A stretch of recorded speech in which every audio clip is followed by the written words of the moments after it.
Welcome back, listener, to another episode of Barely Qualified.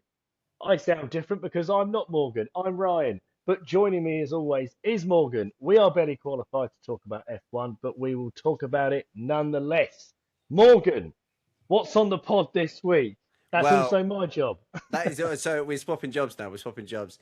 We will return to you for what's on the pod, but I will say there's obviously a couple of things that I really wanted to cover alongside the usual stuff with the race. The drone footage is definitely one that we've got to talk about, and then we don't normally talk about qualifying too much, but obviously the yellow card incident with Russell has to be massively talked about, Of and course, indeed yes. the very very very brilliantly funny radio message from Max to his race engineer GP.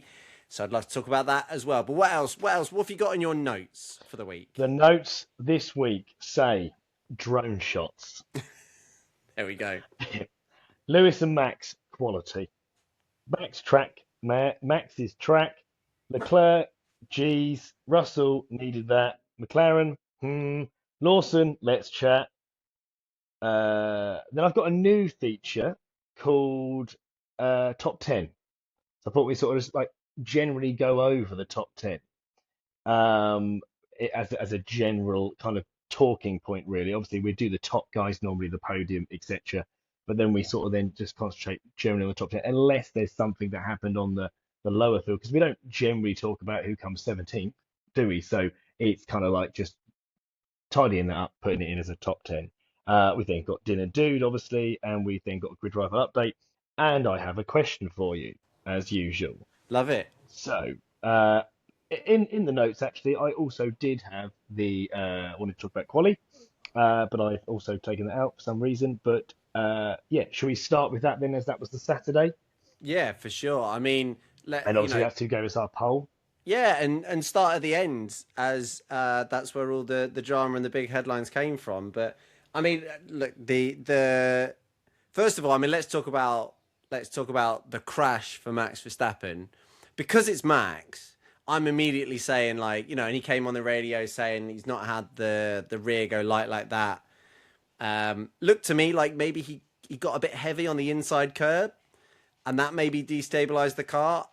Are we calling it user error? In which case, that's Well, pretty.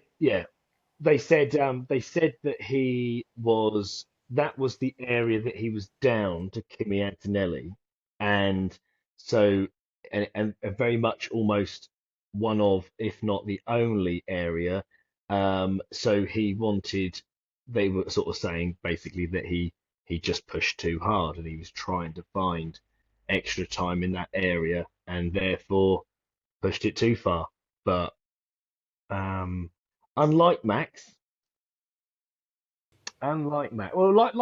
like Max in a sense that he does want to push it to the limit, but unlike Max that he would potentially risk crashing out because if other people, I don't know who left was running really, but he obviously ended up staying in fifth, didn't he? I think. Yeah, yeah. Um, but I it could have think been. Well, I don't know if it could have been worse, but I'd check who was left. But I suppose there was a yellow flag, so that's why he kept it, didn't he? But I yeah. think it was one of the it was one of those laps he was on. It to me, I mean, we didn't really see too much of the actual lap, as in it wasn't being broadcast live as he was doing it. But it did seem to me like that lap from Saudi Arabia, when last corner he hit the wall there. He was purple in the first two sectors, and I was sort of looking at the mini times as they were coming up. And I think that was one hell of a lap that he was going for. Like you say, would he have put it all together? Uh, Given that the last sector was the bit that he was struggling on the most anyway, probably wasn't that unusual for him to go purple, purple. But it did have little moments of, wow, that probably would have been some special lap. But Hmm. yeah, just seems like he pushed it a bit too hard. But it's nice that he did it and not Charles, um, for once. So there we go. Um, I mean, talking of amazing laps, are we then saying that Russell's lap was just insane considering he needed to lift? yes, if we forget the controversy around it and just talk about the actual quality of the lap, I mean, again, it's always difficult to know like how exactly. He said he was half a second up, so let's take him at his word and say he was definitely half a second up. I'm sure that's provable or not, but like to be half a second up through two sectors or going into that final section, and the Mercedes seemed to be the fastest in sector three all weekend long. That's where they consistently were seen to be the fastest car. So he wasn't even in his fastest sectors, and he's half a second up. I mean, that's one hell of a lap. It Yeah. is, and you have to take your hat off to him because he didn't look like he had that necessarily in the locker. He'd been struggling kind of all weekend. Q1, Q2 really didn't look like he used like an extra set of tires in Q1. He was really struggling, and then he just pulled that lap out. And yeah, forgetting the controversy around the yellow flag, which wasn't his fault. He clearly did everything by the rules. Um, Otherwise, if he hadn't, then he wouldn't have kept pole. So he'd clearly done everything by the rule book, but yeah, so not his fault, and I think worth remembering that it was one hell of a lap, even if it did have some controversy around it. I mean, yeah, I mean, like I say, he can't, and we're going to get to this part, I suppose, in a sec. But he did what every signal, flashing light, flashing on the steering wheel, he did everything to the letter of the law, to the book. Put in an amazing lap, did that. I mean, it was very impressive. And this is kind of, even when we were talking about the drivers in a pod recently about ranking them and stuff, we said that he's a bit of a geek, didn't we? We said he is that guy that just he will get a pole by being smarter than and that is kind of has proved it this week really that he's definitely got that in the locker. Now, whether he was the quickest driver over the weekend, he wasn't. But in quali, he was smart enough to know the exact letter of the law, and he applied it. His teammate didn't, and he put it on pole, and he ended up winning the race. So, that has basically got him a pole position and 25 points by being very, very smart. So credit where it's due, George, there. Um, but I suppose moving on to the controversy, I'm assuming what you mean by that is there is no way in hell that should ever have been a single yellow. No, there's no way that that lap should have counted, right? Like a car has gone in.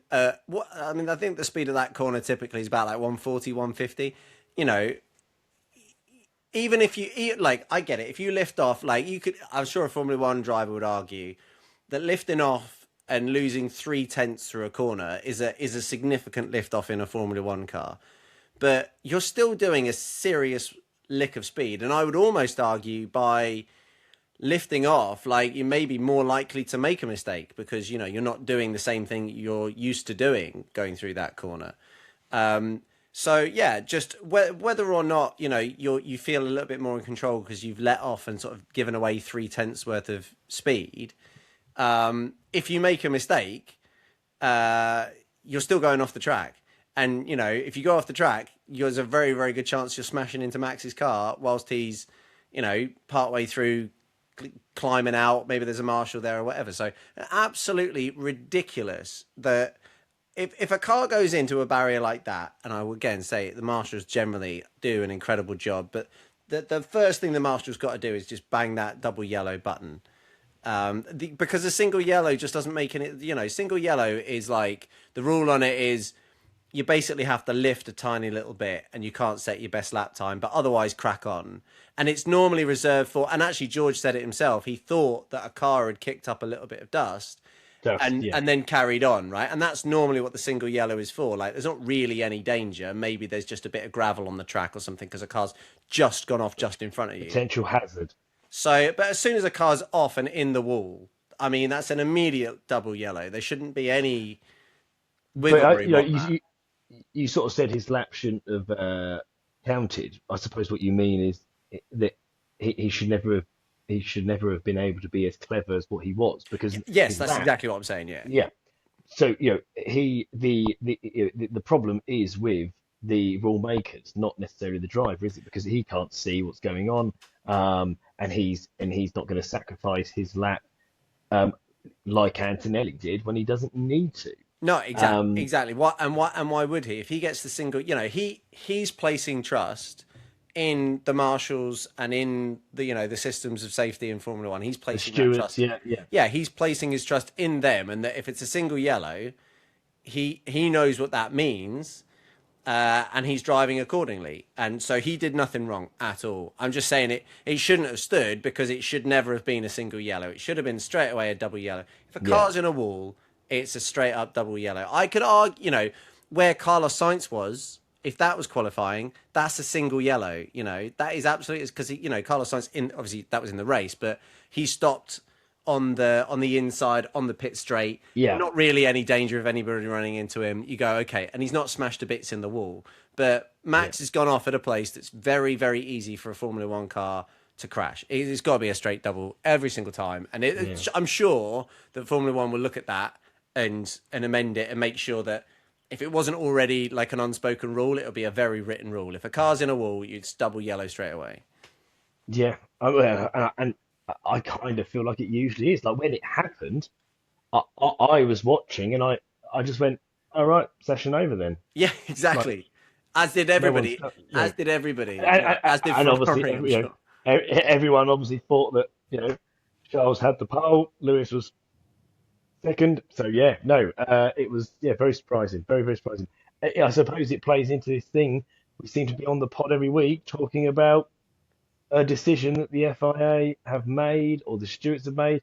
They've not been great this year, have they? Really, when you think of Monaco with the whole fiasco going on with that, um, it's not. They're not sort of at the top of their level, are they? They do No, they're not seem to be covering themselves in making glory. a few mistakes. Yeah, yeah, yeah, yeah. I know obviously we've had the whole issue with which we kind of accept because there was always going to be like a bit of a learning curve, but obviously the reducing, like megajoules and everything that we spoke about earlier on in the season. So it just seems like they seem a very busy organization this year. Like, and we don't normally really hear from them as such. Like there'll No, be true, yeah. some penalties and there'll be some, oh, you'll be called to the stewards in a race. We hear some things. The car was overweight, blah blah blah. They make some decision and some things. A car might get disqualified. This person might get a penalty, and the order might change slightly. But things not working in pit lanes, and marshals and stewards not using the correct flags as what they should be, and it's all a little bit like it's not quite tidied up yet, has it? So I just wonder what it might be at Silverstone. But I Well, we'll suppose find. there's also the news about the fact that there's now no term. They voted massively. I think it was like 97% in favour of not terms for the president of the FIA, Yeah, which yeah. is like just, you know, I mean, there's that alarm, that probably alarm, that probably. I alarm mean, bells. if we've got a Follow the money. Follow the money. we've got a fallow week. We've got a fallow week coming up, so maybe we dedicate some time to like talk about that properly because we could talk about Does this sound like FIFA? yeah, I could talk about that and indeed FIFA for a significant amount of time. So I'm tempted to right now just move on Yeah. from that. But yeah, that is Let's go to something fun. yeah. So, Talk about something drone interesting. shots. Drone shots. Drone shots. You know what? And we talked just before coming on air. We were talking about it, and straight away we both our heads, and I'm sure every Formula One fan that has seen the footage of that amazing drone that they got to follow Max around Silverstone. The fact that it was wet in Silverstone was even more amazing. If you've not seen it, go onto YouTube and have a little look. Do a search for Red Bull drone, world record drone or something, and the footage will be there. And because it's wet, you can see the water Amazing. spray coming off, and you can see the aerodynamics of the car. It is absolutely beautiful, this drone shot. And I'm thinking like, okay, we're here. This is amazing. But this drone shot was I get it. That was obviously recorded on the drone and then played back later. So you're always going to get a higher quality, based on the signal. But supposedly they were saying in that video, and that Red Bull video, they were saying that the quality of the footage that come back is 4K and it's stabilized. I mean, the quality of that footage was exceptional, and the way that the pilot was operating that drone was absolutely flawless footage, right? And I feel like so we got the drone footage here in Austria, and I'm going like, let's go. This is going to be absolutely brilliant. And it sort of starts off quite well. We're sort of swooping around past the billboard that's got like a TV, got for the fans. And it swoops past that, and I'm like, brilliant, here we go. And then after that, I was just like, it's like somebody saw that incredibly professional, brilliant piloting that was stabilized and lovely, and they went like, oh yeah, should we get someone to do that? Oh, they're far too expensive. Let's get that kid that will get in off the street. We'll get him to do it. The footage was wonky. They weren't particularly good at starting at the right point. They lost track of the cars to a certain degree. I was kind of watching it with my head tilted to the side. It was a bit, and it was like, you know what? It really just frustrated me because it's so good. And then we've seen drone footage of like rally cars. I'm sure, again, go on YouTube, there's tons of like, rally cars kind of, and they're overtaking the drones following them behind. It's brilliant. I'm here for it. Let's have it in Formula One, but please do it well. Just do it well. It was so bad. I didn't see this. I didn't see this coming. Right. So what we're saying then is, so you're saying that the Red Bull footage was amazing. Amazing.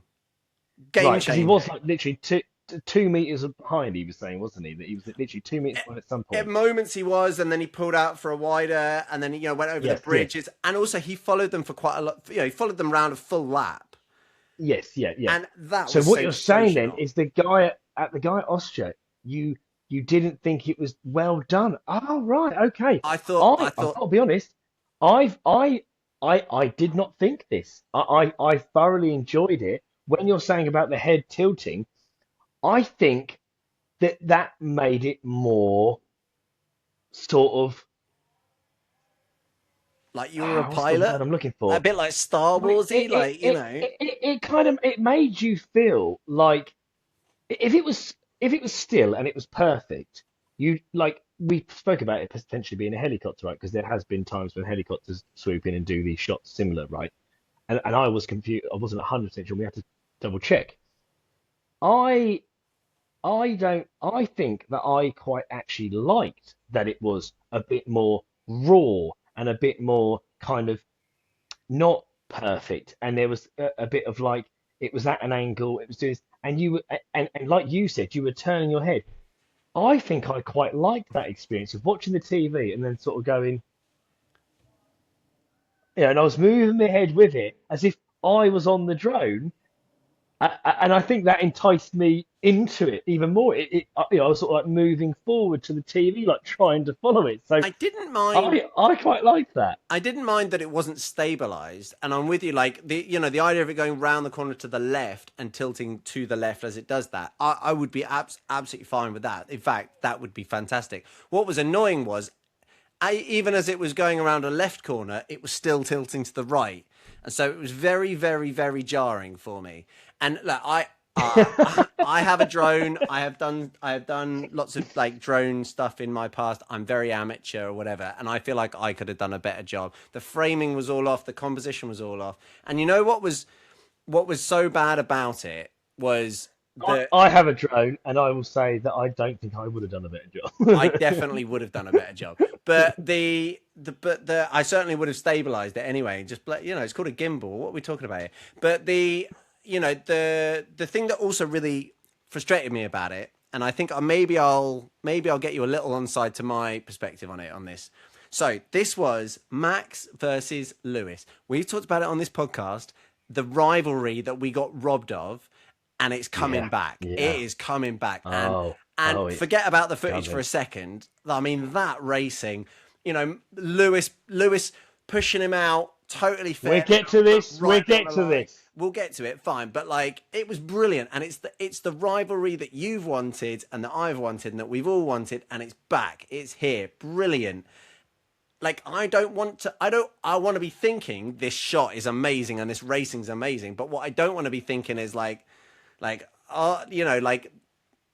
being taken away from that. I don't want it to take away from that moment, right? Like that moment was so good that if they'd have done some drone shots on like different times or whatever, then I'm sort of fine with it. Almost in the same way, that shot of the back of that Ferrari guy who's blocking the view of the camera, and so we can't see the overtake that's happening. We're literally just watching the back of some fan's head, and they lingered on it for ages because they're trying to get this really artsy, dramatic shot. And it's like you've got all race to do that. Just pick another moment. But when it's this massive climax moment, don't use the drone with the wonky footage. If the drone's ready and it's been tested and it's looking great, then 100% use it. And I tell you what, if they'd have carried on with it as well, like got the drone to fly around a little bit more, I guess probably there's some like safety things around like where the drone can go and where the helicopter is. And so like maybe they can't go all the way around the track or whatever, health and safety, fine. But yeah, for me, I ended up being like, ugh, as opposed to like, wow, this is the greatest sequence of like two drivers really going for it. Anyway, just Okay. my opinion. I'm not saying don't do it. I'm just saying do it better because I loved it, but Okay. I wanted to love it a lot more. Okay. I've got to be honest. I was totally just romanticizing, and I was just taken back to 2021. I don't even think I noticed this fan being videoed. I was just dribbling at the mouth at Max and Hamilton going at it. And when the drone came in to take over the footage with them, I was just all in. I really was. I didn't see that rant coming, but I like it. I like that you've watched it with such detail. And I consider myself a detailed guy, and I'm normally the rant guy here. I've got no idea what you're talking about, Bernard. I've literally just gone, that was amazing. And that was it. I had no idea. When you said to me at the beginning of the pod, we've got to talk about these drones, I thought, yeah, yeah, we will. Yeah, we will. And then you've just literally gone, yeah, it was shit. I'm like, oh, okay. The thing is, it's just not to like labor the point too much, but it's a brilliant idea, and that footage from that Red Bull filming day with that drone was just how to do it. And like as soon as I saw that footage, I mean, Max said it in that video. He says at the end, like when he's watching it, he's blown away by it, as he should Yeah, be. yeah, He's blown away by it, and he's going, "This will change how people watch Formula One and yeah, put them a little yeah. bit closer to the drivers. You really get the sense of speed that the drone's going at." And also, yeah, yeah, the And it's angles and fantastic. And everything. so I was just so ready for that to be in Formula One, and it's almost like I was expecting, dairy milk, and somebody instead has given me, Tesco's own brand shitty chocolate, and I'm like, this is still chocolate, so I'm enjoying it, but could we not just like don't tease me, make it better, give me the You know real what? stuff. I might find the driver and just tag him below. I mean, If you can just to find see what he's got to say. Well, See what tell he's the got to pilot. say. He's just honestly, just make it so that when he's going level, the camera's level. It can't be that hard. I mean, I'd be shocked if it wasn't a Red Bull pilot. It was at the Red Bull Arena. I mean, I would. I'm assuming that it was in no way the actual company that developed that Red Bull promotion, that drone that went on that promotional video. I'm assuming it's not them at all because, like I say, like their production quality was extremely high, and this just didn't. If it was them, then they've let their standards slip, is what I would say. But we don't need to linger on this anymore. Come on, let's talk No. about. Let's talk about. Just a final point. Do Go we on. think that the future, because obviously, I went snowboarding earlier in the year, and I got obsessed with the idea of I may get I forget the brand now, but maybe you should sponsor the show, and we will mention you. Um, the drone where it's obviously got tracker. I'm sound A like such DJ, an a idiot here, DJI tracker drone, yeah. and it tracks you. But what's the technology for that called? Motion tracking. We just go I don't know. motion tracking. Potentially, it sounds better than me just going tracking. Motion tracking drone where you're obviously carving up and you're going down, and it obviously just follows you, follows you, follows you, follows you, follows, obviously following the sensor that you've got on you or whatever. Um, and it will just follow you through a lot of bikers are using it now through the all the hills and the mountain biking and things, and it just follows it all through the trees. You've got obviously snowboarding, skiing, all those kind of extreme sports. Uh, do we think there's a future where F1 cars would just have a tracker on it, and each car will be designated to a certain drone, and it'd just be a case of right, okay, we're coming in for It's a this great, sort of like it's a great idea. It's a great idea, and you because think about because you don't need a pilot. no, You don't need a pilot. and The drone's just going to do it. and the problem with the problem that the drone will face, and they talked about this in the Red Bull promotional video, was when you get too close to the back of a Formula One car. Obviously, the wake coming off the Formula One car does destabilize the drone massively. So it's like really difficult to follow a Formula One car at height just below it because the rear wing is kicking up so much Yeah, wind into high into the air. and yeah, But I'm sure you can certainly solve for that by staying a certain distance away. And you're right. Like, why couldn't you have it so that all of the cars are followed autonomously? And some of the drone shows that we see now, where they're all talking yeah, to each other and they never crash into each other, and you can program them whatever. Like, yeah, like why not make it yeah. so that there's just a drone following every single car? I mean, I would sort of hate to hear that noise accompanying I don't think accompanying I don't think the I don't Formula think One we're hearing it over the sounds. car. I I don't don't think think we'd we're hear it hearing it over the over car. the car. I'd like to think not, but yeah, no, I why mean, not? could you imagine a starting grid with 22 drones just on top of the cars, and they just go like that, and you've got this immersive Sky do a deal where you basically just have 24 squares on your TV, and you just pick which one you want to follow, and Yeah, and you they just I mean, they log already into have that that with drone. the sort of in car camera, Yeah, right? yeah, So yeah. why couldn't they have it Driver with drones? cam, yeah. I guess like batteries and stuff would be a problem. Just thinking of like potential problems, you'd have to swap out the drones. Pit stops, drone Um, pit stops. I'm not. You'd need a lot of drones, a lot of pit stops, but like I said, given the swarms that they have for these drone light shows or whatever, like it doesn't seem beyond the wit of man to have. I tell you what, at the pit stop, you change the tracker, and then the drone goes out again. Be so funny. We'd be talking about George Russell being the tire whisperer, but also about how he's like exhausted his drone because he's kept his tires going for so long Yeah, yeah. that he's made the No more drone footage run for out of George. battery. No more footage for George. No, exactly. Okay, right. Well, we could have segued a while ago into this, but Lewis and Max then. Got to talk about this. Lewis and Max we've been teased already this season. This was, and you know what I absolutely loved about it?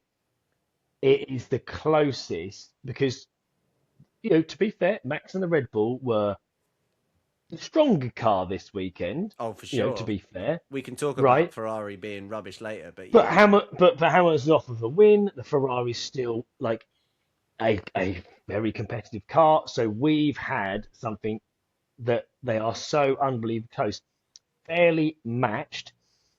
Max got the edge in the end, but do you know what? It didn't feel like Max got the edge because Lewis wasn't good enough. No, It sure. felt like Max got the edge because he just had the better car, and it was like a little bit like how was it last week? Not that one, the last race where Lewis got the better of Max because he just had a better car. So um, I think that's kind of fairish, really. I think that'd probably be like 1-1 so far this season. But Yeah, for I sure. mean, the fact that Max went down the inside and Lewis kind of knew then the next straight he's going to deploy the energy, streamline back past him. Both of them braked so unbelievably late. They both locked up. They both then went round. The drone kicked in. They then follow around the next corner, and I thought Lewis was very fair with his space. He literally gave him the most minimal space that you could fit an F1 car in there. But Max obviously dipped his tyre onto the gravel because he needed to make it look like Lewis was being a bitch. Um, but in reality, you know, yeah, and then obviously straight after on the radio, he was like, "Oh, he pushed me off." Oh, it's like, yeah, yeah, Max. If you was in Lewis's position, Oh, he'd 100% done Lewis the same thing. Lewis wouldn't be racing the race anymore. Like he'd be in the gravel, span out, you know, just gone. So it was quite funny. And you know what? Isn't it weird how all these years that Max hasn't been racing Lewis, you've gone because even before Max was competitive to Lewis, I was a Max fan. I am a Max fan, but I was a big Max fan, and I liked that underdog. He was fighting Bottas and Lewis, probably 2000 and I'd say like 19 and 2020. Right, I was big Max fan. Then 2021 happened, and I was conflicted because I'm like, oh, I've liked Max for a couple of years. Oh, but I want Lewis to do it. I want him to do the eighth. And but Lewis seems to bring the ugly side out of Max, and I don't mean ugly side in ugly. At some points, the racing is a little bit, well, at points very too far, and I get it that you don't want to yield, and we love that, and everyone loves that about Max. But when they both say like in Monza, both crash out, it's pointless because now we've been now robbed of that race, and that was all because Max just couldn't allow it to happen. That it's better to end up landing on Lewis's head, Yeah. right? So it's just like things like that, and this kind of not yielding. Look at Silverstone. Everyone says that it was Lewis and it's his terrible fault, but again, you could see that coming and you can break. You can break and pull out of things. Max doesn't like to do that, which is why we end up with these issues. I so I was conflicted in 2021, and I thought that the fairer driver was Lewis Hamilton. But at the same time, I wanted Lewis to be more like Max because if he wasn't, then Max is going to win. And Lewis in the second part of that season was more like Max, and that's what made that season so good is because it's almost like Lewis went to the dark side, you know. And here we are, Ferrari, Red Bull, they're going around into that corner. Max gets sort of nudged onto the gravel, and I just thought, yes, that was like so borderline. It was like it was Max-esque. You're not passing me. I just loved it, so loved it. And then Max eventually got past him, and like saying that, but I wasn't like disappointed in Lewis, or I wasn't annoyed because I just thought he's just got the better car this Yeah, he weekend. But did. I He don't did think everything. I I don't think that Lewis was a. I think that they were both equal drivers this weekend. I just think that Max had the better car, and he probably is a better driver at that track. As previous wins and everything will show, and I think, and even Lewis himself admits that it's not his favourite track, although he's won there twice. So when someone's talking like that, I think ultimately it's fair to say Max is just very, very good on that track. He had a slightly better car. It was a really, really good battle. Um, Superb battle. but I wasn't annoyed. I'm hoping that next week at Silverstone, I'm hoping that Lewis gets the better of him, and we've got some amazing racing between the two of them again. And like you But say, it's just if the two of them are on the same part of the track as each other, as they now it seems set that they're regularly going to be, Ferrari and it's Red just Bull seem blockbuster. pretty close. It's just blockbuster. And we're finally getting that rivalry that we have been Yeah. craving. And But I is was I but thought isn't it funny? They're not even the top teams, no, and we are begging for it. Like as much as Kimmy's been great, as much as Russell finally might get wins and push for a title.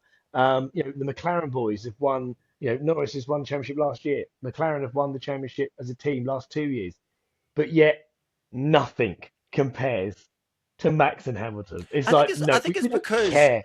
it's It, because like what it's you say, like like Lewis seems to bring something out of Max, and now Lewis has really like learned. I think OG, pre Mac pre 2021. I think if you transport us back and you have the same situations we had this weekend, then I think Lewis is probably surprised at how completely unyielding Max is, and I think Max probably makes it round on the outside. And I just think Lewis has learned exactly how to deal with Max. And even then, like I think they probably do have a when Max eventually gets past. I mean, Max was very clever with the way that he did that, pushed him wide in that sort of first left hand turn, and sort of perfectly blocked off the road, and basically said to Lewis like, just you're going to have to wait for me to move, otherwise you're not going to make the corner. And really, like, it slowed them both up. But I thought it was, it was a fantastic battle, and yeah, I felt like Lewis had really learnt about how specifically to deal with Max, and that's why it's so good. There's so much spice there. There's quite a lot of respect there, which is fantastic to see still. But they bring Yeah, out the best I think it's slash hard. worst in Yeah, each other. I think it's hard, isn't it? In any great rivalry, I think it's very difficult. Like when when any rivalry, like whether it's Nadal, Federer, you know, boxing rivalries, like it's so hard. I mean, even Eubank. I watched the Four Kings on Amazon not so long ago, and Eubank and Connor Ben, not Connor Ben, that's his son, isn't it? Ben, Nigel Ben. Um, they hated each other, but and you know what? And they do still dislike each other's personalities, but they definitely respect the fighting ability of each other. You know, Nadal and Federer. Federer was like, Nadal, you do not play the game out how I play. I'm an elegant player. I do not like this bulldog mentality and how you are. But once he then won what he won, and as we were speaking privately, his injuries he coped with, the respect just builds, and I think they're unbelievable friends now. And not all rivalries end up being friends, right? But I think that Max and Lewis, they definitely. I think Lewis knows. He'd be silly not to. He doesn't have to say it in public, but I think he knows Max is the best driver today. But um, uh, I think he's humble enough to know that, and that's also not a bad thing to admit. Like he is many years older than Max, Um, but I also think that Max, given how Lewis ended that season 2021 and how he showed such great sportsmanship, I think that Max then thought, do you know what? All bullshit aside, and we've had some clashes, and I'm not going to agree with some things. He's not going to agree with me, but look, that's competitiveness, that's rivalry. I wouldn't be who I am and won 4 championships, and Lewis wouldn't be who he is and win 7. So how can I not like that guy if that guy is me? We are the I same. think they are two sides of the same coin. They really are, Like and like they like have don't get me slightly wrong, different different approaches. different But different different personalities, a different sure, approach to driving. But what I'm saying is they are like ultra competitive. They are like the exactly. the the elite competitive athletes. And so in that sense, they are the same. So you can't not like that guy, or not like him, but you can't not respect him at the Sure. least. So there's definitely a respect between them. But I love how they push that boundary of like, "Look, I respect you, but I'm going to win." And the same on the other in the other car. That I respect you. You recently won 4 world championships, but I am going to win this battle. And I just love that. It just hits differently. And I know it's maybe because he's got 7 and he's got 4, and they're both generational kind of like greats. Um, but yeah, it just kind of, again, I love it. But it still makes me sad that we haven't had that for years. And I'm just hoping that, the sort of frustration is that we've got Mercedes and we've got the McLarens, which are two ultra competitive teams and have been the best teams over the last 3 years now, with McLaren being the best team over the last couple of years and Mercedes being the best team this year. I feel like we just going to end up getting these teasing sort of battles rather than a full on season-esque thing. And I'm just praying for it. I'm hoping that if it means that Red Bull have to be great and Ferrari have to be great, all good. Let the best man win. I just want to see it. I want to see 2021 2.0.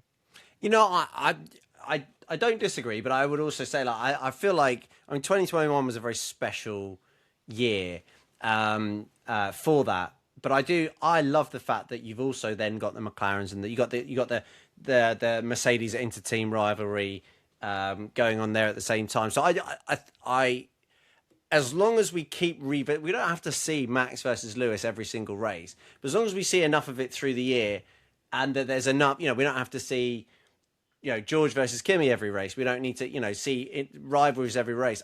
I'm fine with there being a more kind of general 6 driver, maybe 8 driver.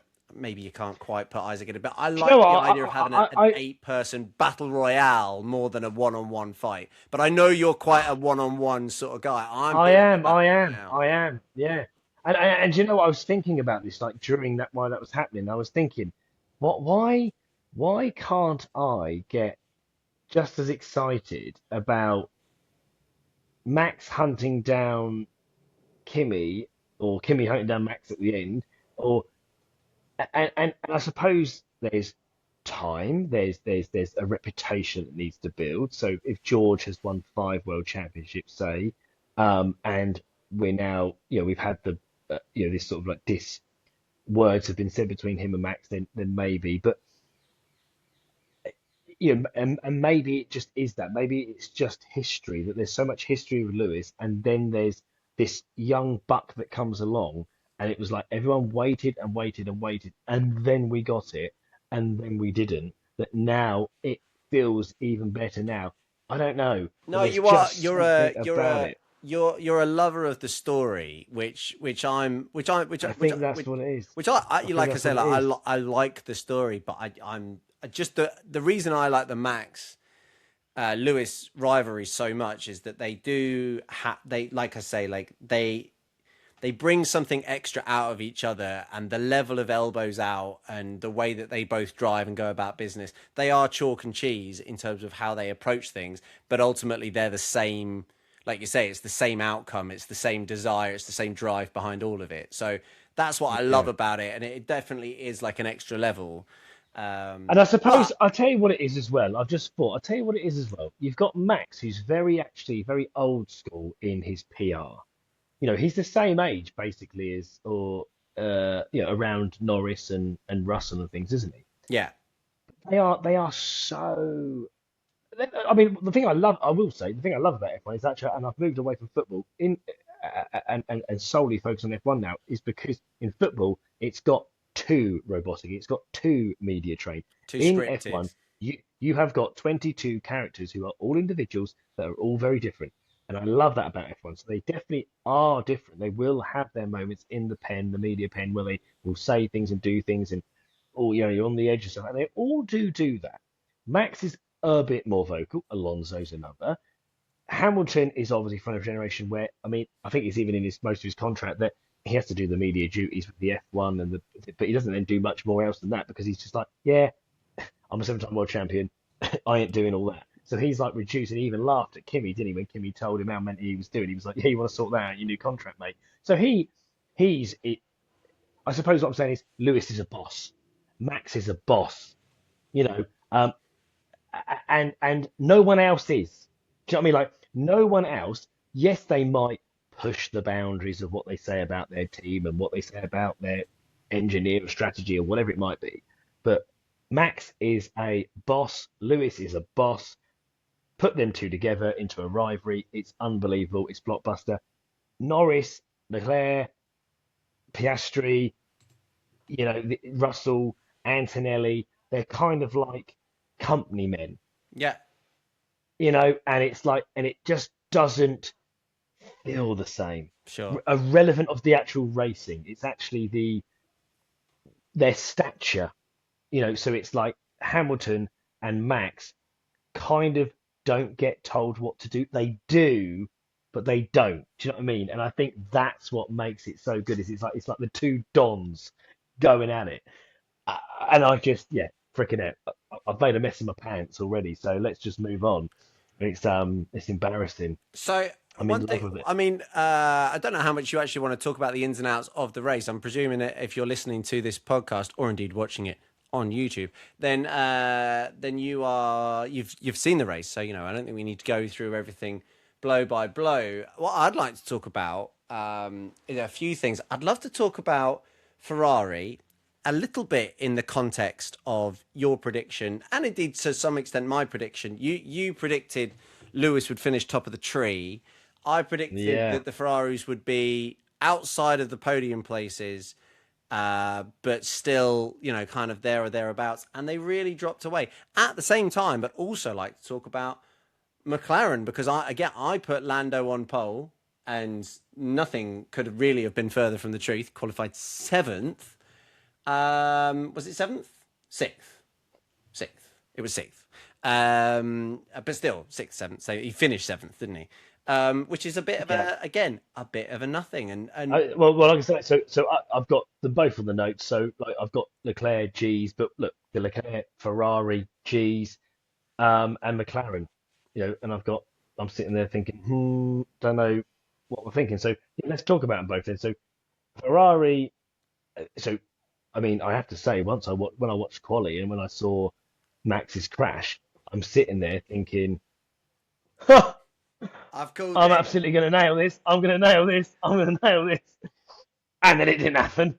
Um, but so, I mean, Ferrari, I, I also had it in my head, and this isn't like a covering my arse situation, but I got carried away with the Lewis, but I wanted to stick to it. And that's And fine.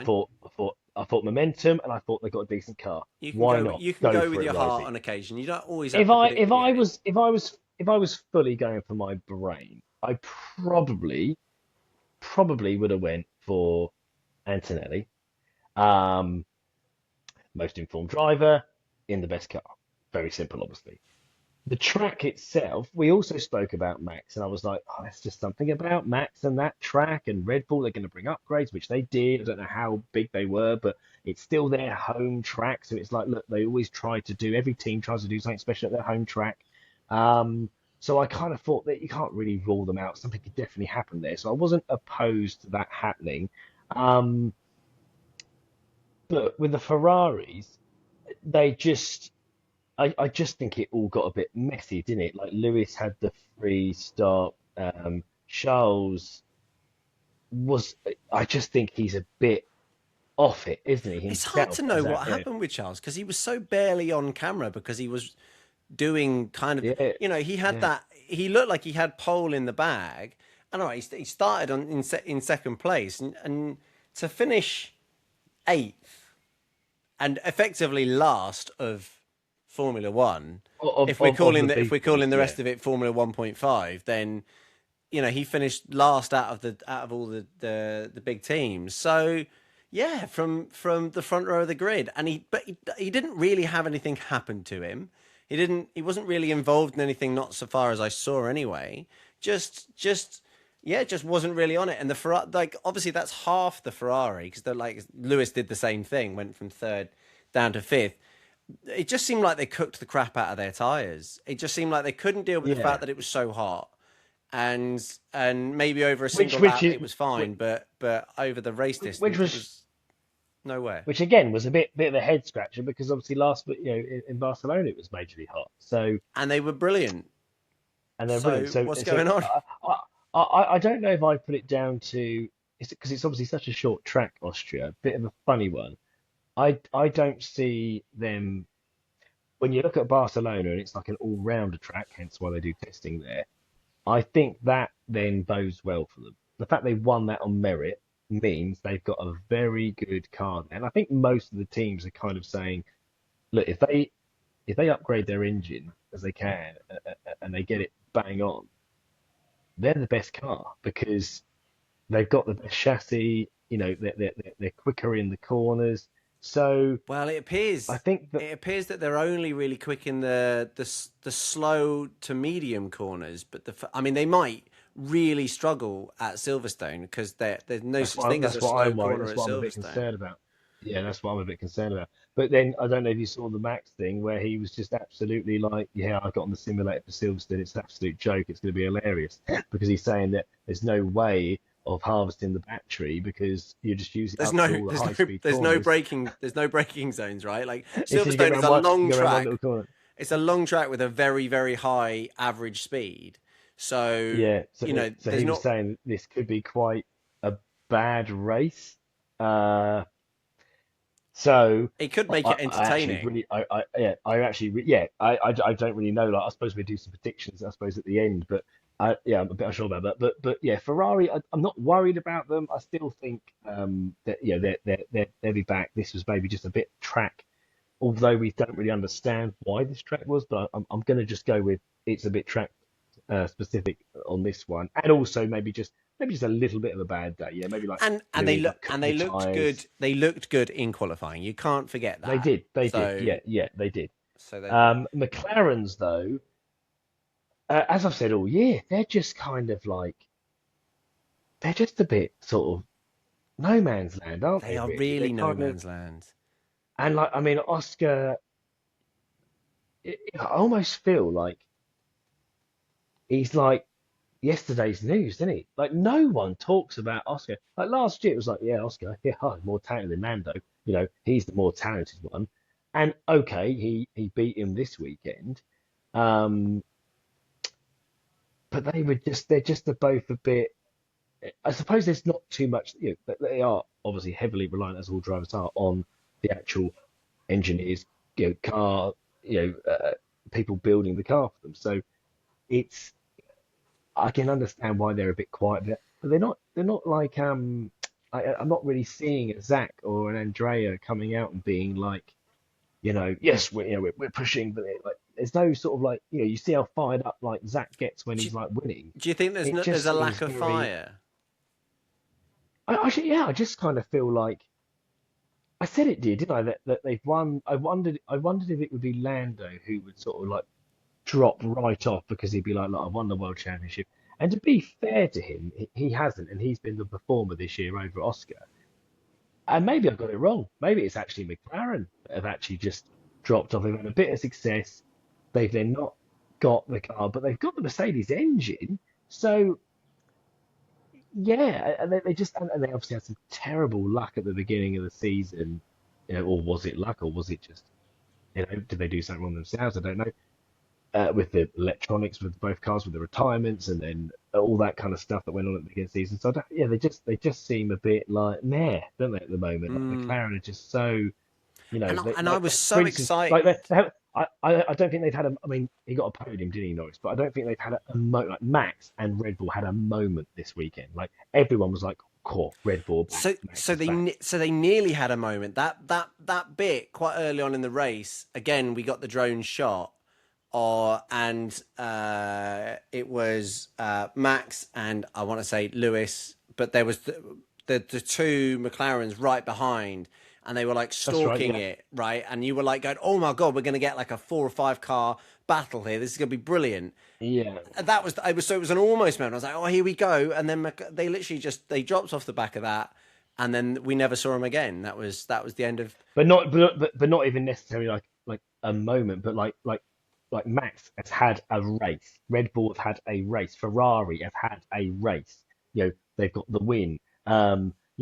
Mercedes are obviously the team. So we're just waiting for McLaren to have a race where they legitimately get a podium or get a I'll pole where pose the they're question. quick. I'll pose the question to you then. Do you think now we do have quite a few races to go? Do you see that happening this season, or do you think actually they might go the whole season without actually ever having that race that's their Well, I weekend? mean, you're not talking, are you, of like trying to just beat the Mercedes now? You're now trying to beat the Mercedes. You're trying to beat the Ferraris. You're trying to beat Red Bull.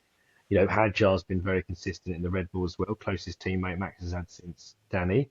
So, I mean, you're literally talking about not just having to try and beat two people, to have a moment. You've now got to beat six, sort of racers, three teams, six drivers to have a moment. And yeah, okay, McLaren will be developing, and they've always, certainly recently they've been known as developing very, very quickly.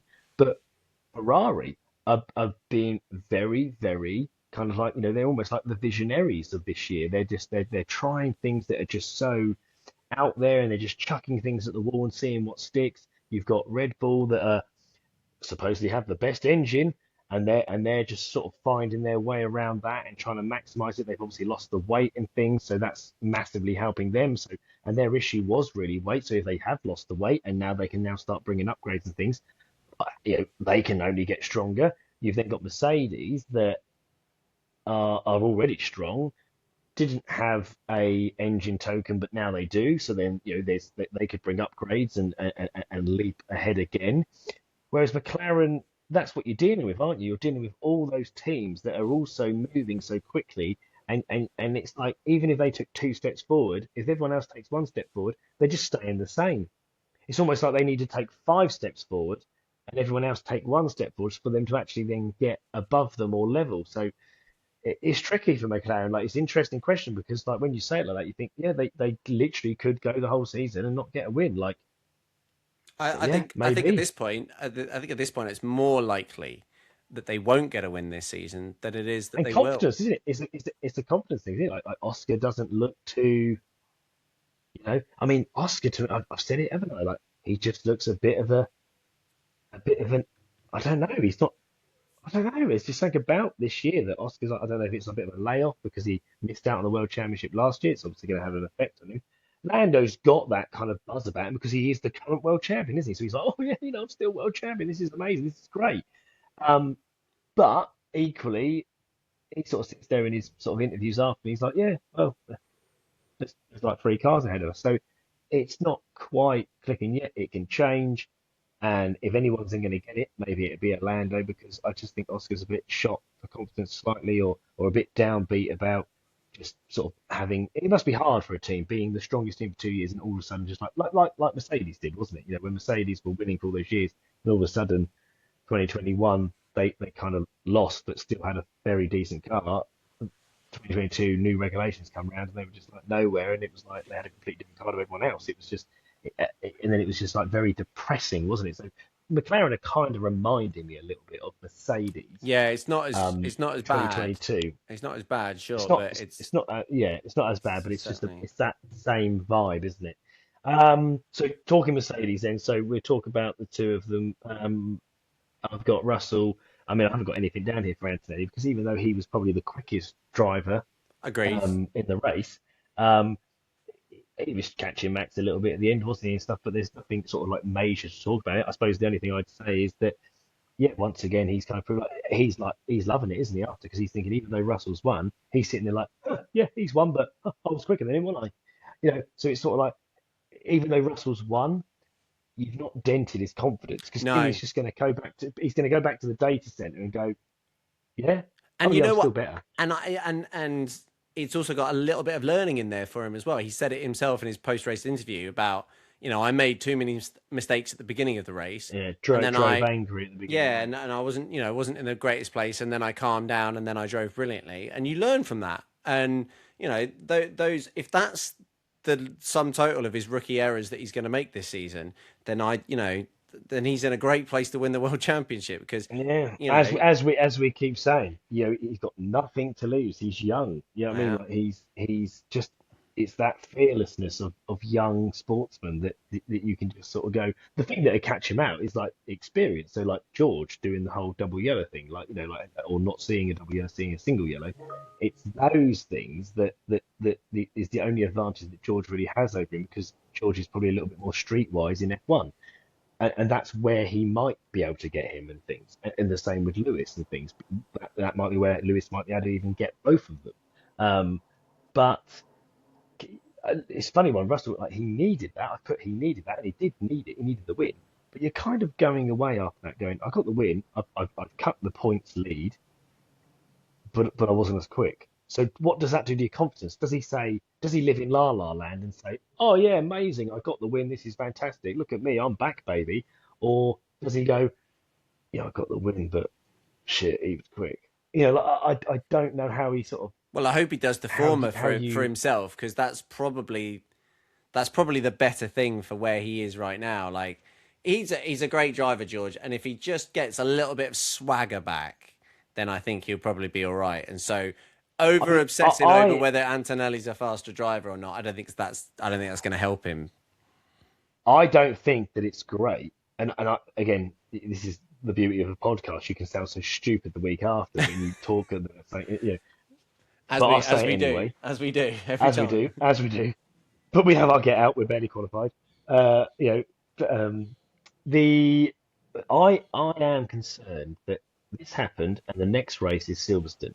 Now, Russell is going to really want to win Silverstone, obviously for obvious reasons. Knowing that Kimi has been quicker than him for weeks now, going into a track like Silverstone, which I think Kimi is going to be rapid at. I think that could really get into George's head, and he could then either want it too much, know that Kimi's going to be really quick, whatever. All these things compound. Now, if George wins Silverstone, I'll take me out of him because I'll be like, that's a huge amount of pressure to know that your teammate's in better form than you, to know that your teammate's been quicker than you all season, and to know that you want to get your home race. So if he goes out there and wins it, fair play to him. Yeah, I I agree. personally, I personally think that this is going to be such an important weekend this year for the championship because if Kimi beats George At pretty in Britain, convincingly yeah, yeah, I'm in with you. Britain at Silverstone, I think George really could potentially go off a bit. Implode. It could be a real implosion.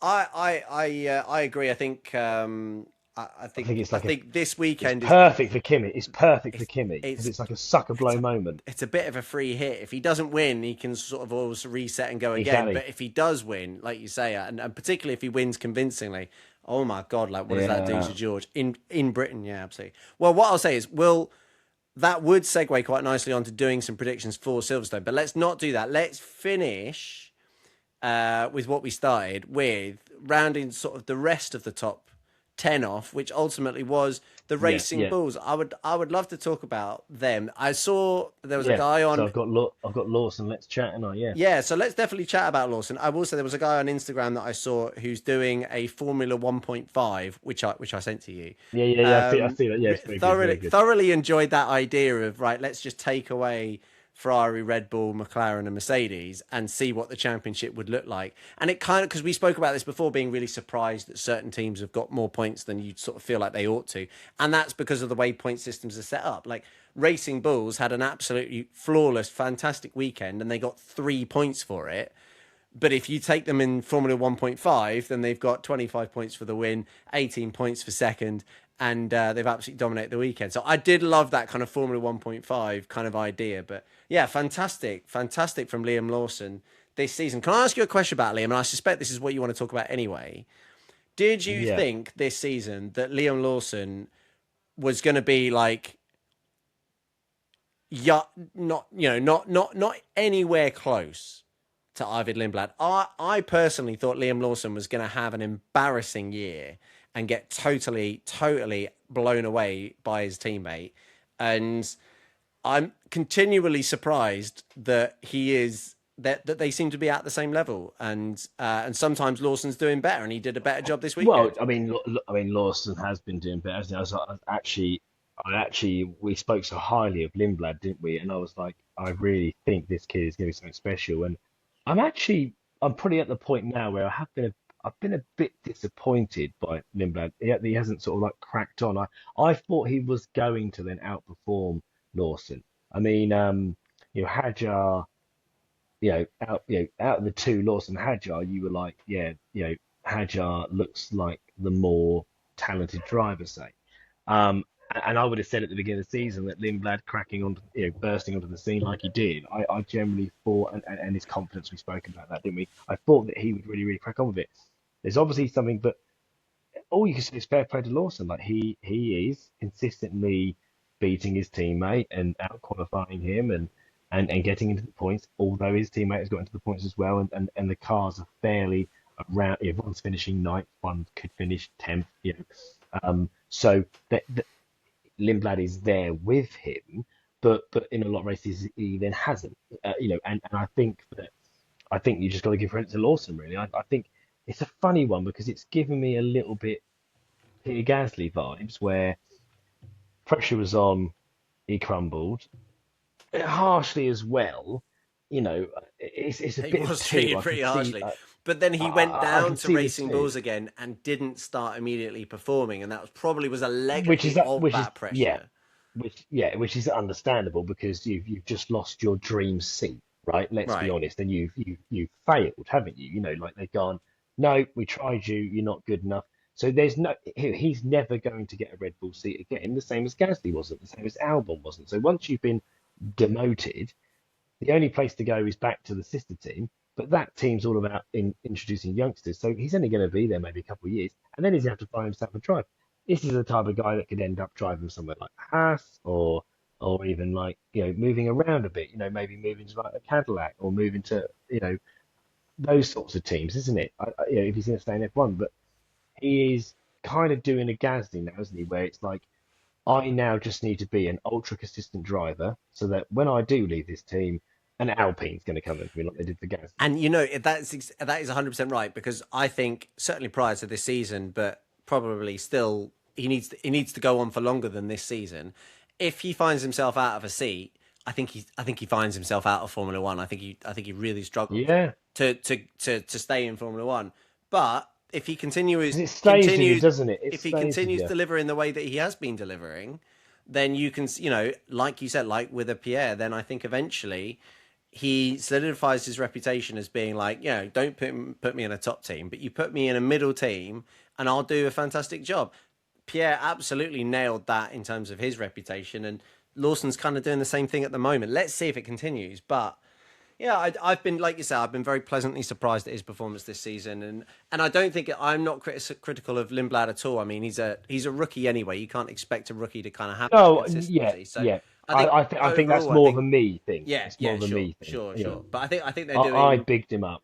I think they're doing a fantastic job between them, and yeah, like I said, I think their only kind of bad point from this weekend was the fact that all of the top four teams had two cars finishing, and that meant they only got 3 points, and they need that little bit of luck that when they're able to beat the Alpines, for example, that they're able to do so on a weekend where some of the top guys take each other out or have reliability issues, and therefore they're able to pick up the bigger points. But yeah, fair play. I think they're doing a Yeah, great job. yeah. And obviously, he was quite close, although he wasn't in the top 10. Bortoleto, he finished I 11th. really Worth a thought, mention that you obviously called it, didn't you? So it was unlucky with that one, really. yeah, I get. I feel a single retirement from one of the big boys, and he's in there. So I thought Audi had a fantastic weekend. They're looking really good, and it's so easy to like forget about Audi. We've barely talked about them really, but they're not a new team, but they do have a new engine, right? They Yeah, they have developed an entirely new engine. And goodness knows that there's another team that have done that, Aston Martin, and the Audi engine seems to be doing brilliantly. And the yeah, car yeah, is good enough that the engine's not at the top. They're getting the most tokens for the combustion engine development or whatever. So like demonstrably their engine isn't at or particularly near the top, but it's good enough, and the rest of their car is clearly good enough, I guess, from the learnings they have from yeah. all the Sauber years. But I sort of expected Audi to come in and basically be around where Cadillac are, to be honest with you, maybe a little bit ahead of Cadillac. Yeah, But no. I mean, they've done they a are. brilliant job. Yeah, They've done a brilliant job. So I fair mean, play. German engineering. Yeah, yeah, they're doing a great I mean, job. I have to say, I've got it in my head that I genuinely do think that in 3 years, Audi could be literally challenging for a world championship. Like, I don't, I literally have nothing to go on other than the fact that I just think Audi will do that. Exactly. I don't know why. They've got a fantastic reputation in motorsport in general, with Yeah, with their hyper performance cars or whatever. So yeah, like, is it likely in Formula One? I think it's very, very hard to do that in Formula One. But yeah. you know, Mercedes, although had a history, they came in again, didn't they, with the Ross Brawn team? And yeah, yeah, no, I just feel like history would repeat itself in that sense. I really could see Audi just then doing something. it And would be it would be cool to, especially to have another sort of big name to talk about. Speaking of a big name to talk about, the other thing I want to talk about is Williams, because if we are going to talk about the teams going down, I mean, Williams have really, really, really dropped off, and I'm quite sad about it. I have so much love for the Williams yeah, team, and they started the season with a bit of promise, and then we had that race where they knew they were going to be terrible, and poor James Vowles was the team principal on the wall for Sky that weekend, and you go, oh, this is going to be a bad weekend for us, and we knew it, and you go, okay, and then it's just been nothing but bad weekends ever since, and I just feel yeah. like, wow, They're just overweight, aren't they? They're just they overweight. just they need to solve that, like ASAP, and I can't It's the see it. hardest problem though, because why everyone's upgrading, they're trying to lose weight, Yeah, and then they can't. they can't upgrade until really they like lose weight. So it's like, I know technically an upgrade would be losing weight, but do you know what I mean? Like they No, can't no, develop absolutely, the yeah. car. They're not They focused can't on develop. performance of a front wing because they're like it's pointless whilst we're so far over the weight limit. So Exactly. it's tricky, buddy. It's Um, tricky. Anyway, there you go. That's yeah. Williams. I'm gonna make a stupidly insane bold prediction because I just thought of it. I think that George Russell will end up at Audi and win the World Championship within the next 3 years. Ladies and gentlemen, clip that. George Russell in an Audi George Russell wins the will World win the World Championship Championship in 3 years. within three You know years. what? That is what if that happens. If you're out by a year, I'll still give it to you because I think that's a Yeah. ridiculous call. But fair play. He said it here. By 2000, I'll tell you what. Even by I thought you were worried 2030, about looking like a tit on this podcast, but you're perfectly happy to just no, I did this years ago with Lewis Hamilton going for Ferrari. It's like a premonition. yeah. It come to me. Okay. I've got no reason No.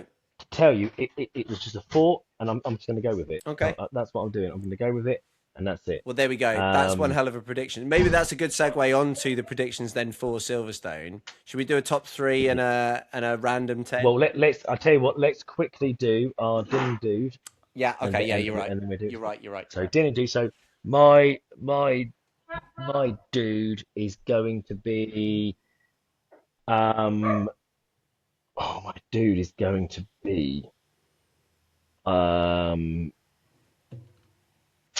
It's gonna be. Oh, I'll give it to Max. I'll give him a do to Max. Like, he owned the race. He crashed out in quali. I don't think anyone else really. I can't think of anything too much. So I'll give it to Max, and I will give my din to Cadillac Oh yeah. for completing 3 laps with both cars. Not great. Not a great weekend for the pair of them. When your brakes can't No, last more than 3 laps, then surely they're not going no. fast enough to need brakes that much anyway. But there we go. Fair enough. I'll go on a similar theme. I'm going to give my dude of the week to Hadjar because I feel like Max was absolutely on it this weekend. Okay, yeah, he crashed in Q3, but I think he was doing a ridiculous full send lap.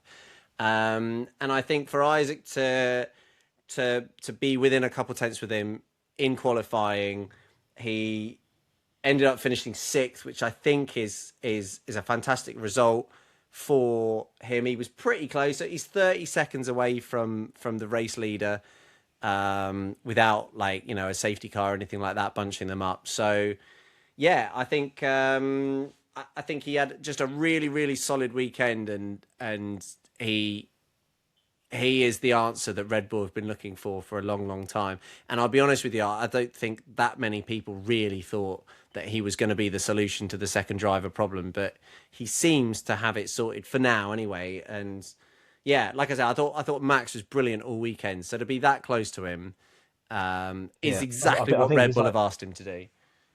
yeah, I think like what he's averagely off Max is really not that much. It's No, actually quite impressive to so be fair. To be fair to him, I know that Max hasn't got the best car of his life, and maybe if they did have a rocket ship, then potentially Max would then go up. But yeah, they're in the same machinery now, and he's close to him. So yeah, no, he's doing a good job. Doing a good job. Um, and my din, okay. my din has got to be the Oh yeah, you did. my din's got to be the TV direction, which nothing to do with the drone. The drone was fine, but that and The the drone shot, pilot, the Dinlo of the week. no the direction, the TV directors who I think are so obsessed with trying to get like that dramatic arty shot.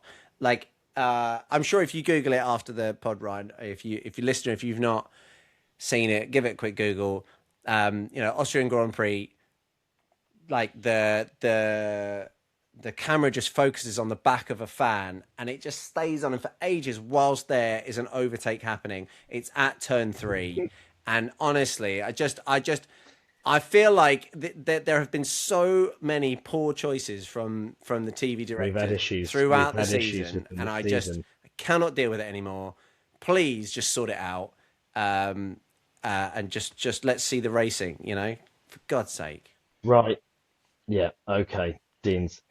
Grid rival update quickly then, mate. Oh dear, I've literally it's just asked me what I'm thinking of the app, and I've just put I hate it, which is probably true. Um, I don't know why I did that because I don't actually hate it. I like it, so I shouldn't have done that. But there we go. They've now got a rating from me saying I hate it. Um, I'm on a bad run, man. This is not going good. I've made some money. I've made some money, but I've lost 100 points this weekend. Yeah. So you lost 100 Yeah, points, and you have and made some money, and after your but who's made but more? after you making 8 million last week, you've made another 5.7 million. This is ridiculous. This is ridiculous. I now You've literally just gonna have top six drivers. It's getting very difficult for me to win. it is getting a little bit silly. I have 134.7 million, which I'm absolutely chuffed about. That being said, I had a quick look at the global leader, which is a guy called Shim. He's got his team is worth 150.6 million, which is just insane. But so 134 sounds paltry compared to that. Ryan on 119.2. So there's quite the gap there in terms of money. And like you say, once you get the money in the bank, it then puts you in one hell of a position to just dominate. So I've that being literally said, got Colapinto, Bortoleto, Alpine. I mean, this is not going to be getting me wins here. no. But Um, what your hope is now is that the top six drivers that I pick, that they're or the top eight engine drivers that I failures, pick, that they that they crash out or they have failures or whatever DNFs, which it will happen, which it will which happen will at some point. happen, It's just and whether then you'll pick it's up whether it happens enough. yeah, and you'll pick up money and points from those staying in. So that's kind of the thing that has to happen for you. But yes, I finished with 100 more points. So the gap now, I'm on 7,765, Ryan 7,143. So quick maths in my head, that is 622 points, which is like you get about 1,000 when you've had a really like a good weekend is 1,000 points. So 600 It's behind, almost a race it's weekend. almost a race weekend, which would be Oh God! I need difficult you to to have a real overturn. shocker. It's going well. Okay, It's going okay. well. Yeah, no, it's not going well for me. So moving on from that swiftly. Swiftly. Um, right, my question quickly before we do dim just our top three and then a top 10. Although top 10's getting a bit tricky now because It they're is all getting solid. tricky. Um, uh, question. So what drivers do we think are, or maybe we've not got time for it this week. Tell you what, I'll ask it next week. I'll ask Oh, this love next that week teaser. because You'll have to I come want back next. one You'll have more. to come back next week, listener. Yeah, I want. Do you know what? I want one more week. No, I tell you what, I'll give you a week to think about Oh, I it rather like than it that. be on the Ask spot the because it might be. question. I'll answer you next week. Yeah, it might be a bit longer. So the question is, what drivers are ground effect drivers and what drivers are active aero drivers? Because there's obviously Lewis struggled in the He's the prime active example. Yeah, aero, yeah, yeah.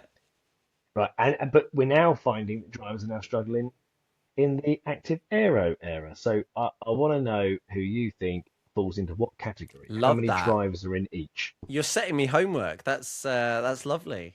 I haven't Yeah, had homework for a long yeah, time. yeah.